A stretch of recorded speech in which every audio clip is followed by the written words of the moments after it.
আসসালামু আলাইকুম everyone, welcome back to my channel. আশা করি সবাই অনেক অনেক ভালো আছেন। আমরাও আলহামদুলিল্লাহ ভালো আছি। আবারও হাজির হয়ে গেলাম নতুন আর একটা ভিডিও নিয়ে। আশা করি আমার আজকের ভিডিওটা ভালো লাগবে, আর ভালো লাগলেই বেশি বেশি করে শেয়ার করবেন ফ্যামিলি এবং ফ্রেন্ডের সাথে।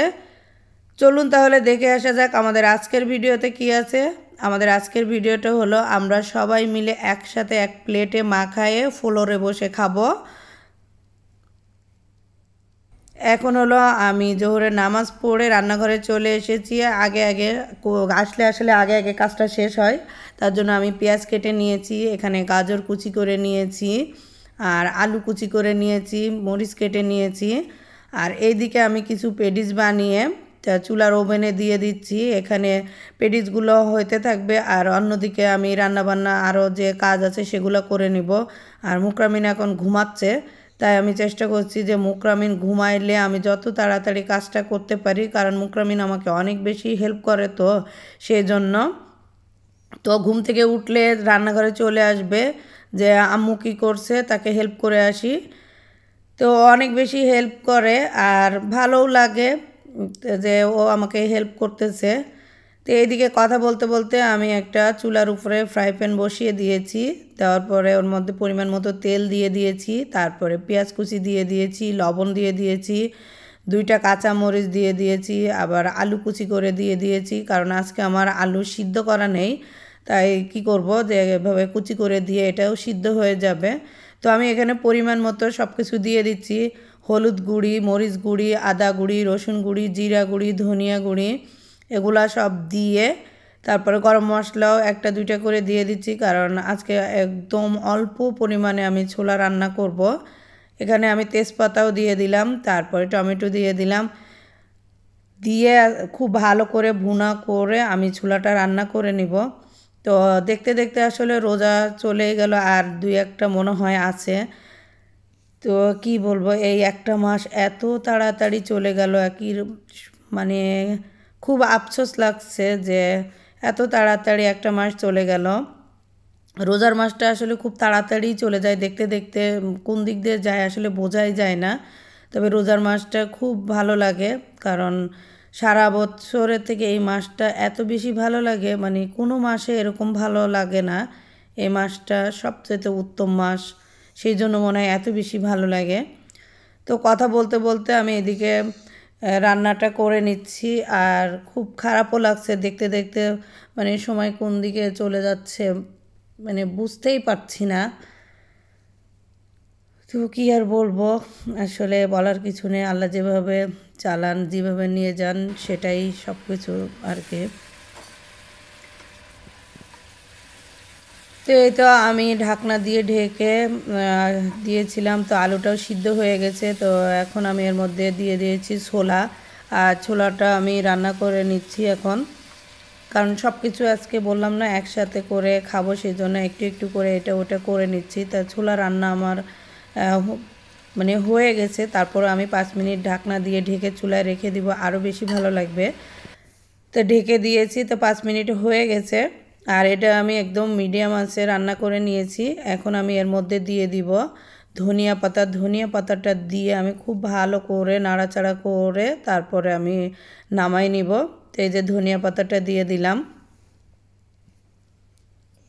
আর অনেক বেশি খারাপ লাগে হামিমের জন্য, হামিম এরকম পছন্দ করে, কিন্তু আরও বাচ্চা থাকার কারণে মানে খারাপ লাগলেও অনেক কিছু করতে হয়। তো হামিমের জন্য সবাই অনেক বেশি দোয়া করবেন। ও একা আছে, রোজা রাখে, নামাজ পড়ে, কোরআন পড়ে, তো আপনারা আরও বেশি বেশি একটু দোয়া করবেন আমার হামিম যেন ভালো থাকে, সুস্থ থাকে।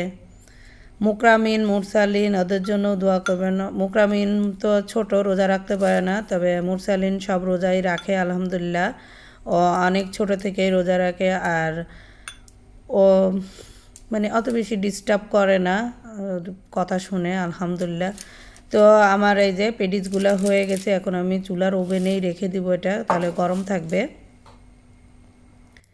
এদিকে আমি ব্লিন্ডারে 2 ধরনের ডাল নিয়েছি পেঁয়াজু বানানোর জন্য, তো পেস্ট করে নেওয়া হয়ে গেছে।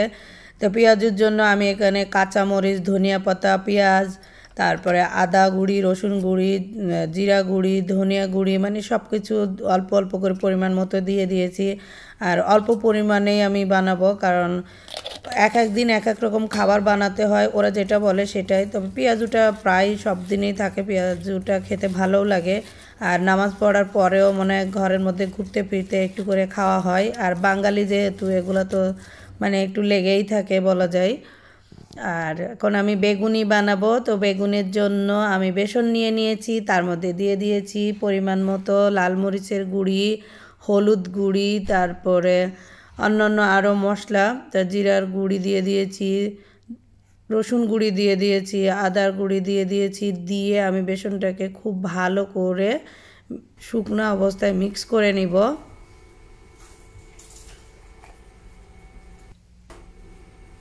ওর মধ্যে দিয়ে দিচ্ছি সামান্য পরিমাণে বেকিং পাউডার, অনেক সময় বেকিং সোডাও দেওয়া যায়। তো দিয়ে এখন এই যে আমি মিক্স করে নিচ্ছি। মিক্স করে নেওয়ার পরে এখন আমি অল্প অল্প পানি দিয়ে ব্যাটারটা বানাই নিব। আর এটা বেশি করে পানি দিলে দেখা যায় অনেক বেশি পাতলা হয়ে যায়।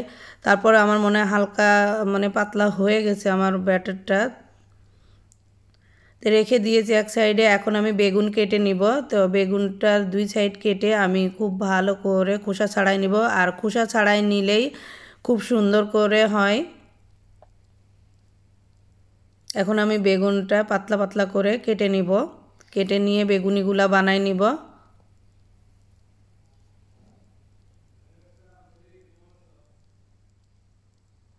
তো কেটে নেওয়া হয়ে গেছে। এখন আমি প্রথমে বেগুনটা ভেজে নিব, বেগুনিটা আর কি। আর বেগুনিটা এই যে বলেছিলাম না একটু ব্যাটারটা পাতলা হয়ে গেছে, তো আসলে তাই হয়েছে। তো বেগুনিগুলা বানাই নিব, তারপরে আমি পেঁয়াজুটা বানাই নিব।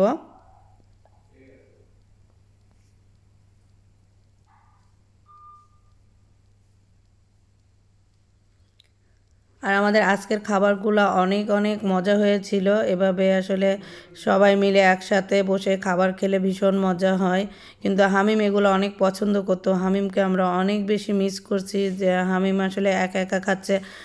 আর হামিম আলহামদুলিল্লাহ ভালো আছে, ওখানে খাবারগুলা প্যাকেট করে সবাইকে দেয়, তারপরে নিজেও খায়। এগুলো শুনে আমার কাছে খুবই ভালো লাগে। যে ছেলে আসলে কারোর সাথে কথাও বলতো না, মিশতো না কোনো কাজে, মানে কোনো কিছুই করতো না, এখন মোটামুটি ও সবার সাথে মিশে নিজের মতো করে নিজে খায়। তো কথা বলতে বলতে আমার বেগুনিগুলা হয়ে গেছে। এখন আমি পেঁয়াজু ভাজি করতেছি। আর পেঁয়াজুগুলোও আজকে অনেক বেশি মজা হয়েছিল, সবাই অনেক পছন্দ করছে, অনেক বেশি মুচমুচে হয়েছিল বলে।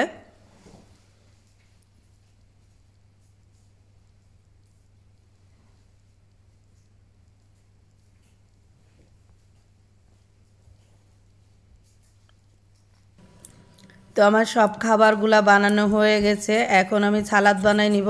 আর একা একা যেহেতু তাই একটার পরে একটা করতেই হয়। দেখা যায় আমি দুপুরে নামাজ পড়ে ঢুকলেও মাগরিবের কয়েক মিনিট আগে আমার মানে খাবারটা রেডি করা হয় আর কি, যে নামাজ পড়ব তারপরে রেস্ট করব, এর আগে আর কোনো রেস্ট হয় না। মাঝখানে আসরে নামাজ পড়ে নিয়ে আবার ঢুকতে হয়।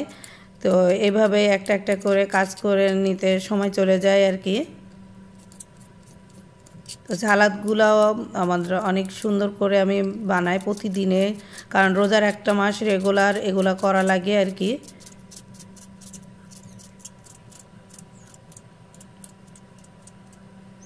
তো আমার সব খাবার রেডি করা হয়ে গেছে। তো এখানে আমি প্লেটের মধ্যে সব কিছু পাশাপাশি করে নিয়ে নিয়েছি। এখন আমি একটা ফ্লোরে বেডশিট বিছাইছি, বিছাইয়ে সব কিছু দিয়ে দিয়েছি। আমার সাহেব এই যে ভেঙে নিচ্ছে, ভেঙে নিয়ে প্লেটের মধ্যে মাখাবে, তারপরে আমরা সবাই মিলে একসাথে একই থালের মধ্যে বসে খাবো। তো এখানে ছোলা, পেঁয়াজু, বেগুনি, তারপরে মরিচি, তারপরে শসা, গাজর, তারপরে হলো লেটুস পাতা, তার মধ্যে দিয়ে দিচ্ছে যে সরিষার তেল, তারপরে দিয়ে দিব লেবু রস, তারপরে দিয়ে দিবে অলিভ অয়েল দিয়ে, লবণ দিয়ে সব কিছু দিয়ে আসলে মিক্স করে নিবে। আর এভাবে মাখায় খেয়ে দেখবেন অনেক বেশি মজা হয়। জানি না আমাদের মতো কেউ এরকম একসাথে এক থালে মাখায় খান কিনা। তো আমরা এটা প্রায় সময় করতাম আগে, এখন আসলে কম করা হয়। এখন দেখা যায় টেবিলে দেওয়া হয় আর সবাই মোটামুটি বড় হয়ে গেছে, টেবিলে দিলে যার যার মতো নিয়ে খেয়ে নেয়। তো এখানে আমি আজকে দিয়েছিলাম তরমুজ, তারপরে একটু লিচু ছিল, তারপরে আম ছিল, শরবত বানিয়েছিলাম, আর পেডিস ছিল, পেঁয়াজু বেগুনি তো আছেই, তার সাথে একটু মরিচিও বানাই নিয়েছিলাম। তো এইভাবে করে মাখায়ে খেলে ভীষণ মজা লাগে, আর সবাই মিলে এক থালে খেলে কিন্তু আরও বেশি ভালো লাগে। তো আমার সাহেব এই যে সব কিছু রেডি করে নিয়ে এখন 2টা চামচ নিয়ে এটা মিক্স করে নিচ্ছে। আর বেশি সময় নেই, অল্প কিছুক্ষণ সময় আছে ইফতারির। তো ও খুব সুন্দর করে মাখায় নিচ্ছে। তো আমরা এখন ওই ফ্লোরে বসে সবাই মিলে এখন খাবো।